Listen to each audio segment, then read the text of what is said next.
Everybody, it's Cats and Coffee, and I am so happy to be doing Cats and Coffee. It's been a heck of a 2 weeks, and we have not been back here for 2 weeks. Ray, I've been Right. missing you. How are you, Hello, my Cindy. friend? I'm good. I hope you had coffee without me and didn't wait for 2 weeks for this cup. I'm telling you, it was not fun coffee though. Look, I got my Scottish Wildcat from the Agus Field Center. Ah, beautiful. Yeah, so fun.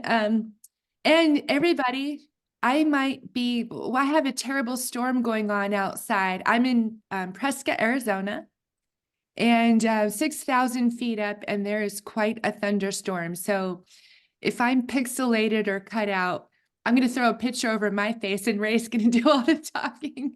Last weekend we had the New Hampshire Indoor Scottish Festival Mm. up in Salem, New Hampshire at the high school. That was pretty good. They had quite a good turnout because it is indoors and it's pipe bands and everything. And they pretty much took over the whole building, classrooms for small solo competitions and other things that have to be private and they have a big auditorium for the dancing and the band competition. So it was a great time. About 7 or 8 clans, I think, and some other cultural demonstrations, some vendors. It was great. Videos I have, and there'll be more to come too. I still have some I haven't put out yet. Oh, good. Wonderful. Well, we will look for those. So everybody, make sure you're subscribed to at Ray McCat at the Touch Not channel for all of the things going on pretty much on the East Coast and up in Ray's neck of the wood, covering the East Coast of the United States. And Ray, thanks so much for doing that and for sharing everything that you do with us, because it makes us feel like we're tagging along and seeing all of the fun things going on there. Sure. Thanks. One thing I wanted to, on the same day, Saturday, in Milford, Mass, they had tryouts and qualifications for the No Fame Games that are coming up there in June, on June the 15th. So they had a event there, which was an open registration tryouts, I think they call it, which just means you can show up and do it. So that went fairly well. They had a little bit of a rainy morning, I think, which we did in New Hampshire too, but I think they had a good afternoon there, so that was good for them. And that event is coming up pretty quick. So that was the tryouts. That was like the pre-qual for that, for the events for the athletics, for the No Fame Games. And then on June 29th, they'll be at Charlestown, New Hampshire as well, at the old Fort Number 4. It's also a No Fame Games event, as well as the St. Andrew's Society of Maine is running that event, which is a full-blown Scottish festival with bands and clans and athletics and you name it. Should be a great time. Oh, I can't wait to see it. And I'm so excited because we've officially launched the season for the Highland Games. I've got 2 coming up the month of May, which is Davidson month, but I've got Victoria, Canada, second weekend of May. And then I've got the Costa Mesa Highland Games in Costa Mesa, California, second largest, I believe, on the West Coast. Highland Games with band competition, the Scottish athletics, and we have Clan Row. We have about 84 representations of clan tents, so that'll be really nice to walk around and talk to people. I did record Las Vegas, folks. It was really small this year and very, very windy. We had about 30-mile-an-hour winds. It was really tough. There were 3 tents that blew off the field. That's And dangerous. it's dangerous, and we couldn't the filming is very shoddy, so I think what I'm going to have to do is overlay it with some music. You're not going to hear a heck of a lot of talking just because you couldn't. I even got out my microphone with the little fuzzy, and it still was just really tough. It was so windy. And they canceled the Highland dancing competition. I mean, it was just it was tough. We were like burned from the wind. Not sunburned, but windburnt. I feel like I want to talk real quickly, if it's okay with you, Ray, before we do some McLean, which is all kinds of fun. Just about the ClanChattan Connection project. Your Yes. ClanChattan Connection. Don't forget, everybody, you need to send us a little video of yourself. Now, again, if you are not comfortable recording yourself, there's a few ways you can do this. You can send us an email. We can Zoom like this with you. Ray can do that. I can do that. We can do a little chat and talk about your family and get some photos Sure. of yourselves. I mean, if you feel terribly uncomfortable, otherwise, try not to be uncomfortable. Ray and I don't like seeing ourselves on here. We really do. I mean, I don't know if I could speak for you, Ray. I don't. I see myself on here and I'm like, oh no, I wish somebody else could do it. Hopefully one day somebody else will take some of it over. But at any rate, not everybody's comfortable seeing themselves on video. We understand that, but everybody wants to see you. Everybody wants to know where you're from. Everybody wants to know a little bit about your family. What's your family story? Ray was mentioning, do you have some favorite recipes? Send us your photos. If you just want to write it all down and email it over and send some photos, we'll read it aloud for you and make sure it's included in our collage of people of the ClanChattan Association from around the world. So send that over to the ClanChattan Association at yahoo.com. Of course, I'll put it above so you can see where to send it. Ray, do you want to add anything to that? Because I know you had some great ideas. Well, sure. I mean, I mentioned baby pictures. I think I mentioned a lot of people put their cartons on the baby for baby pictures. I'm sure there's a lot of those out there that haven't been shared with everybody. If I'm sure that I'm sure someone can find those. That's one thing I would think of. Do you have something you share at the holidays, a special meal, or something you wear, or I don't know, a song or something that says to you, that's our clan, that something you're passing along, it's been passed along to you. That's the kind of thing we want to hear about, or something you think of on your own as well. It could be anything. It doesn't have to be old, right? We're alive and we're now, and we're clansmen and clanswomen now. So what are you doing now? That's fine too. Whatever your connection, feeling like you're part of us. What is that? Yes, yes. And it's if you've got a photograph of something from the past, an event you've attended, if you were when you were 5, you did Highland dancing, but now, that would kill you because you're older like me and you can't do that. Just send us everything and give us a little story about what you know about your connection. If you know your genealogy, by all means, share that.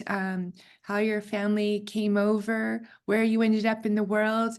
I forget how Richard McBain kind of says it, but he's like, we were all shot out of cannons, as it were, out of Scotland. Our ancestors in the past, we were all shot out of a cannon. We landed somewhere in the world. So we want to know where you landed. That's Who good. you are, where you landed. And a little bit about your family. That would be fantastic. And I was able to get Alan McLean of Doc Garrick or Doc Garrick.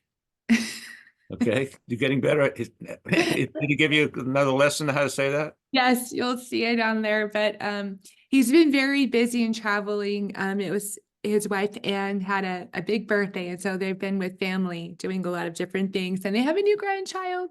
But very lovely people. But you'll see, I put it out if you want to watch it, if you're interested in some McLean history. I learned a lot of things I didn't know, but there are some funny things in that interview. Oh my gosh, Ray. So one of his ancestors in the Doc Garrick Drumnadrocket area near Urquhart Castle actually sued someone over a stolen unicorn in the Is that court right? in the courts in Inverness and won. Was it a prize stud unicorn they were breeding it, or what was it? We don't know. It doesn't make mention of if this was an actual animal or if Right. it was a statue. I assumed it might be a statue. Perhaps you're right. But then Alan was talking about, walking through that particular field near his family's property and thinking about there might be a unicorn prancing around somewhere in a field out there. That's good.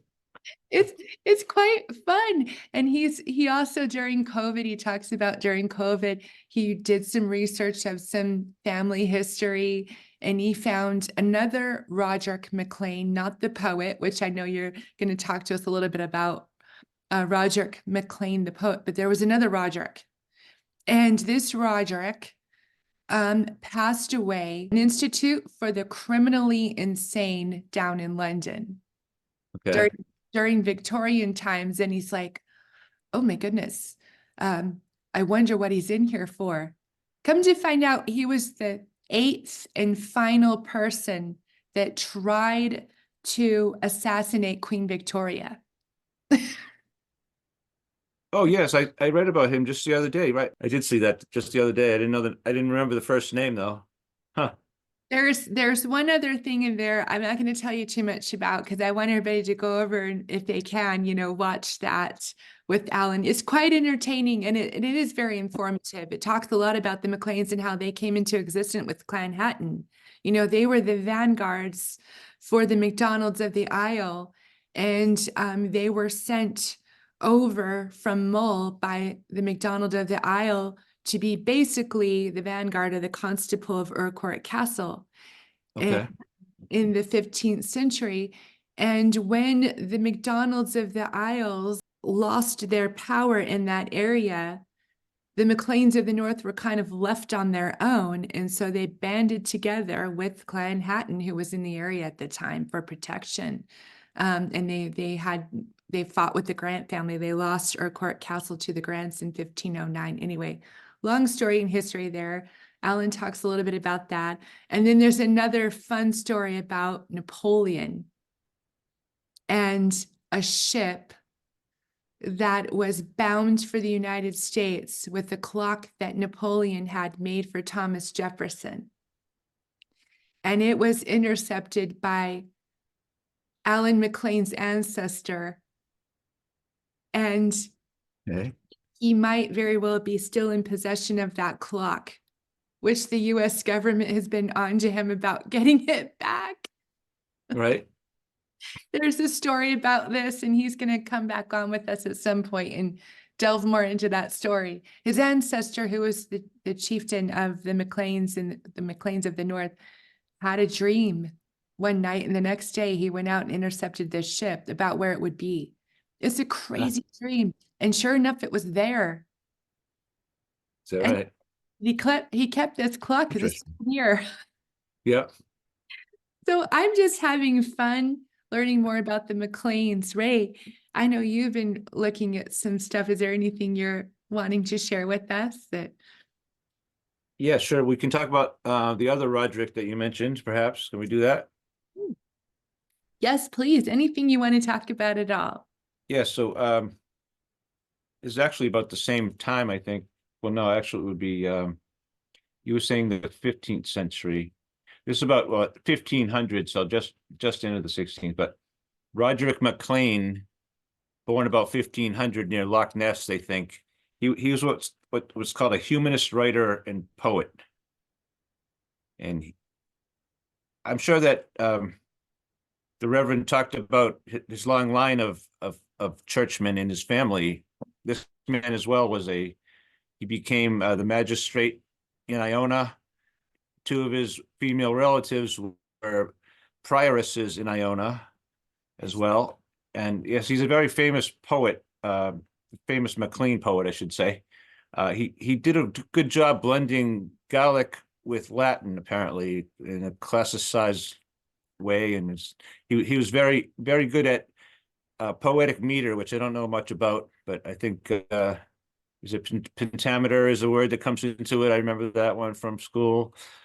Iambic pentameter, how the poem flows. He was very good at that. And he did a lot of translation into from Gaelic and Latin of Saint Adamant's writing about Saint Columba, the life of Saint Columba. I don't know if you've ever seen that.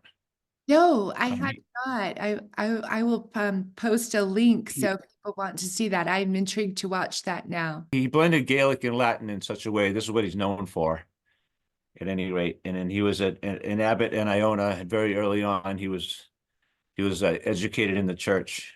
He died at only 53 years old, but he's quite well known as a humanist. And he was practically tried to live the life of Columba, who was practically, it seems like he must have been his hero. He spent a lot of his time delving into the life of St. Columba, which Adamant had very well documented. The Life of Saint Columba is a famous one that um, that the hagiographer or hagiographer, whichever you want to say, Saint Adam did many of those lives. There is a long line of church people from the McLeans, and we didn't really talk too much about that, but we did talk about the prioresses and Roderick McLean. And it was before the Reformation that was brought about by King Henry VIII. And so in the 16th century, you remember King Henry VIII wanted to marry Anne Boleyn. And so he had to basically, I don't know if renounce or denounce the Catholic Church to be able to He do sure that. did. Yes. And so, but before that time, everybody was Catholic. And so these people were Catholic out on Iona. And there's a big cross out there. That's the McLean cross on Iona. And this is a part of the McLean, again, history that I never knew about until just this past week, studying more about the McLeans. And then they talk about Castle Spirital or Spiriton. Yes. And it was where Dock Garrick is, but it's the principal lock on the Caledonian Canal, is where Dock Garrick actually is. And they removed the castle when they implemented the canal.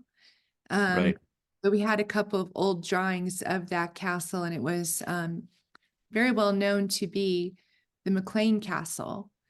And so very interesting. And there was some, Alan alludes to a murderous bloodbath at that castle between the McLeans and the Camerons. I know that's Cameron, yes. shocking for everyone. The McLeans came in on the scene, Alan was saying, back in the 13th century, but then were sent by from out of Mull, which is where the Maine McLean clan lineage is from. Sure, do it, right? Yes, out into the north, because the McLeans were the vanguards to the Lord of the Isle. And so they were sent into the north for that reason. And as Alan put it, I like how he put it, all McLeans of the north are McLeans from Clan McLean, but not all of the Clan McLeans can say that they are the McLeans of the north. Sure. Oh, great. And their son Hector, we showed on our earlier Cats and Coffee, he just got married last year. And he's got a whiskey shop in Edinburgh, near Edinburgh Castle on Jeffrey Street. And I do have some footage of that I need to pull out and stick up for everybody to see. He sells whiskey and cigars, and you can go there for a whiskey tasting. It's very close to the castle, so you can pop right over and say hello to Hector McLean of Dock Garrick. Indeed. Yeah, so everybody hop on over there and watch that interview. It was really fun. And you can find what Dock Garrick means and what it has to do with oatmeal. There's a teaser for you folks. I love our wide range and variety between the two channels. I just also did an interview with Dr. Simon Gilmore from the Society of Antiquaries and talking about their work with preservation and history. And they have done some online lectures. So I feel like everyone should check them out if you've got some spare time and you really want to. I've worked with Dr. Simon Gilmore for a few years now when I did some work with the Scottish government, which I don't really do that work anymore, but got to know him over I want to say the past 10 years or so. And he's been the director over there, and they do a really good work for Scotland, helping to preserve artifacts and history and seeking things out. And actually the Society of Antiquaries was the one who first started and opened the National Museum there in Edinburgh. And they are right now based there. So if you're in Scotland, go to the museum. Great, very important work. Yeah, if you can't get there, go and I'll post a link. But if you are interested in learning more about history, and history especially having to do with the Clan Hatton and its associated clans, there are some good talks They use Zoom, so you can Zoom in. You don't have to be there in person if you're interested. And you can keep track of their calendar. So some other good resources and people to know for history. Thanks. I made a little short of us talking a few weeks back about the same thing about your 2 cups of coffee. Everyone likes that thing. Oh, I like how you did that. That's really cool. I need to make more shorts. I've fallen down on that. I've been working too much. Differences in our channel are there, but I think they're good. More of the tapas plate and you're the full course meal, I think is what it is.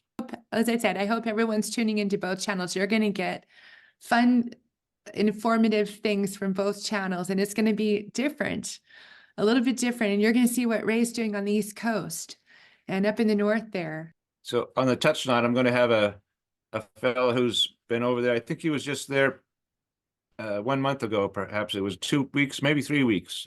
He'd be there by himself on a nice trip, and so he's going to share some of his videos and talk with me on an interview about that coming up. And then I have another interview I'm going to be doing with a person who does some of the tenting and the convening at the games. Convening, folks, that means the person that's at the tent at a festival. It's the host of the tent, perhaps you could say. They're called counselors in some clans, but largely we call them conveners at ClanChattan. And that's the person who greets you, the person who has those tables and chairs and brought them there in their car and sets that all up. And so I'm going to talk to a Davidson that does that. And that's something I want to focus on a little bit and what it takes to do that in case anyone's interested. We would appreciate the help. I mean, it's a small labor of love, I would say. But there are so many games around the continental United States. I think last count was 124 or something like that. And there's no way we can cover all of them. You know, we can have a conversation about that and see if it's a good fit for you. And also it's just it's fun to connect with people and with some of the other ClanChattan clans. So we actually have a couple of people who are convening for some of the other ClanChattan clans who are going to put up a banner for the ClanChattan Association. So that's wonderful as well. So how it happens, and it's how it happened with me, and kind of had a little ClanChattan side of the tent or corner at first and that kind of thing. I sort of branched out on my own from Clan Macintosh, but I do the ClanChattan, broader ClanChattan. And thank you so much for doing that, Ray. We're greatly appreciative. I guess we should say goodbye for now, and we will see you next time. And thanks for tuning in. And don't forget to like and subscribe to our channel. And hopefully everyone's having a wonderful week. And look over the schedule that we have posted in the description and see if there's one of the events that you can attend and would like to attend, and make some arrangements. And don't forget, for anybody who wants to go over to Scotland for the AGM, Thursday, August 1st, in Inverness at the King's Mills House Hotel. And we are actually going to broadcast live from there and also record it. So, you know, it's we tried last year to broadcast live, and you never know what you're going to get in terms of connectivity, Wi-Fi. But we will be recording it as well, just to be sure and on the safe side. So hopefully if you can't join us in person, you will be able to join us here and watch the festivities of the AGM. And then we have Moy, what used to be the Highland Field Sports, which is now the Country Fair, but it's all the same. And then the McPhersons have their Highland Games on that Saturday, which will be busy. the 3rd. So there's a lot of things going on. The McBains gather over at their memorial land on the banks of Loch Ness. So we'll run over there and have a little walk through that. That's quite a wonderful experience as well. And any of the other clans of ClanChattan that are doing anything in and around there, we'll try to get that covered for you. Hopefully we'll see everyone back here very soon. Everyone, That's not if you want. touch not. Bye for now.